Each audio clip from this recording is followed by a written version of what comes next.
Welcome back to Theme Park Tycoon Informer.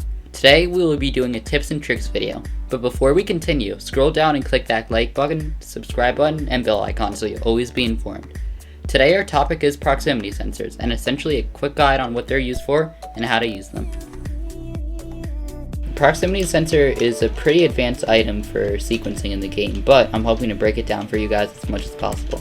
So for this you're going to need a sequencer, an orb, and obviously a proximity sensor. So let's start with this.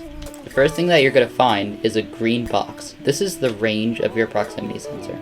So if I was out here, this would not trigger, but the second that I walk in, it will start to trigger. So the way that this works is your first number is the length. So if I just quickly make this 5, it gets wider this way. The next one is the width. So same thing, just this way. The next is the height. The only difference with the height is that it only goes up compared to where your sequencer is, and it won't go down. But a simple way to get by this is just flipping your proximity sensor upside down or sideways, depending on where you want to put it. Next, we have permissions. Permissions is very similar to the teleporter. Not similar, in fact, a direct copy. It's exactly how the sequencer works, so you have two modes. Any player can use this, park owner and co-builders only. Alright, let's get into actually using this. So the first thing that you're going to find, let's go to pulse first, a little bit easier. First thing that you're going to find is when player enters area. This is pretty self-explanatory. Whenever a player enters an area and you have this trigger, it will go off. So let's enter this, and obviously the light goes off and then it turns off after a certain amount of time.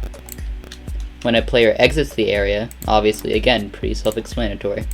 When a player exits the proximity sensor, something will go off. So we enter, it goes green, and we exit, and it goes red. You can put sequencers to this, you can do however you want it.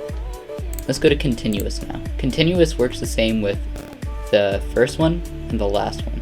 There are two major differences with the continuous. First one is the activation threshold. So let's say that instead of when one person walks by, I don't want anything to happen. I want it when two players walk by. So, as you saw before, it triggered when I walked by just me.